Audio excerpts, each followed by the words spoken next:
Yeah. You know, there are times when the rubber meets the road, and this is one of them.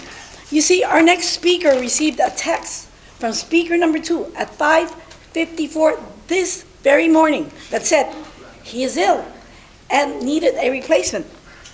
Those of us who know Carmelo, you will understand his reluctance to jump in at the opportunity. With the title of his Pathways Level 2 Impromptu Speech, I'm not ready. Please welcome distinguished Toastmaster Carmelo Belardo III.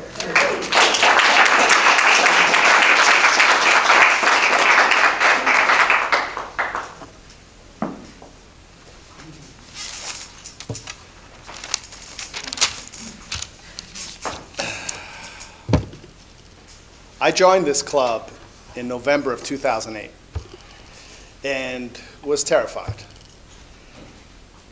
After a year or so of coming to the club every Friday and being asked to fill a role, back table, invocation, evaluator, and always saying yes after wanting to say no, my motto quickly became, always say yes.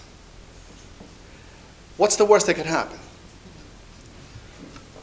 Madam Toastmaster, fellow Toastmasters, and guests, every time we get an email from a fellow member asking for a replacement,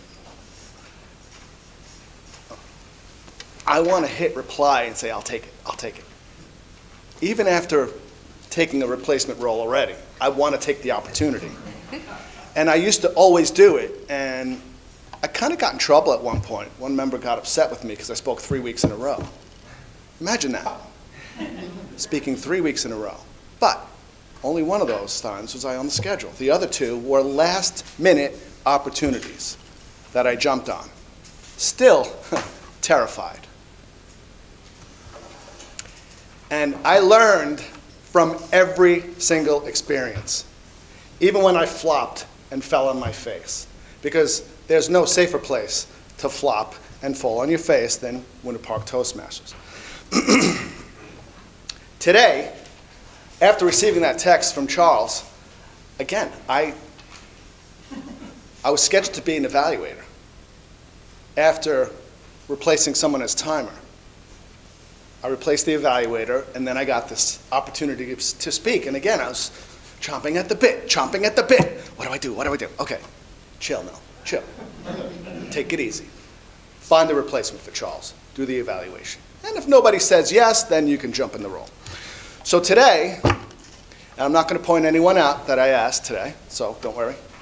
I asked several members as they walked in, hey, I actually said this to someone, this person's going to laugh. You look great today. You look ripe for an opportunity. Really? Yes. And the opportunity is speaker number 2. And obviously there was a look of, I'm not ready, no way. And that was the answer I got from 2 out of 4 folks that I asked. And I'm not disparaging that. Listen, is anybody really ready when they come through that door to give a speech? Well, maybe Jeff is with his bed speech because he had to prepare and he's given that speech a few times. But many of us, even though we've prepared, we've written it, we've got our outline, we've looked in the mirror, we've timed ourselves, we still think we're not ready. Sometimes my knees shake ferociously behind this lectern.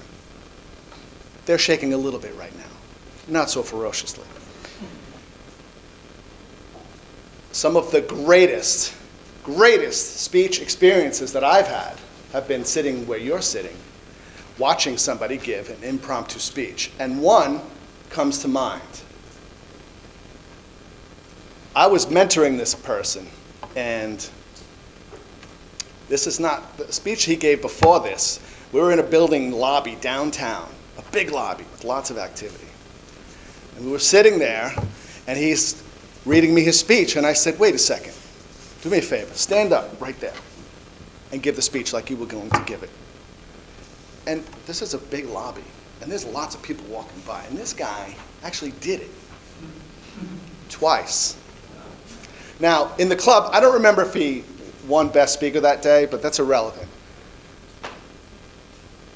I was planting a seed in this person's mind for a long time. You ought to give this speech. You ought to give this speech. And he was reluctant to do it. One day he walks into the club. We were in that room across the hall, and we had an open speaker slot. And I was speaking, Carson Schaefer was speaking, and I don't remember who the fourth speaker was. I think it was maybe Tim Rickey.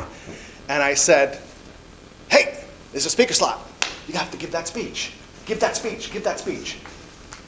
And he was reluctant. And what did he say? Not ready. I'm not ready. And I said, yes, you are. You are ready. Just do it. Go out there and do it. And he did.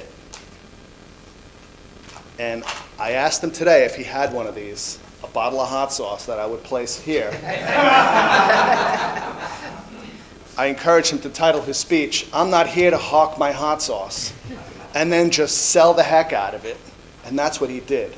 And some of the lines in that speech came off of his mind. Off the top, if you can't stand the heat, find something else to eat. That's all impromptu. That's what happens when you put yourself out there, okay? How cold's the water? Who cares? Jump in. It's freezing. Okay, get out. Eventually, you're going to get used to it. You keep doing this. When you're out there in the real world and you get that opportunity, or sometimes you don't have an opportunity, you're actually forced to do something, you could do it. You know you could do it because you've done it here many, many, many times. Now, I encourage everyone, don't just knee-jerk for those people on the side. Don't just knee-jerk and say, no, I can't do it, I'm not ready, there's no way.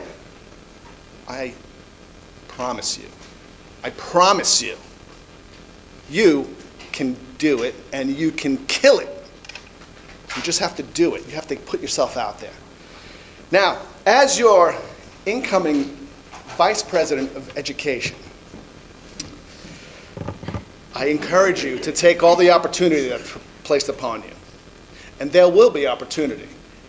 And you're not going to be forced to do anything. But I promise you'll be safe. So take some chances. Trust yourself. And just go for it. Because there's always a reason not to say yes.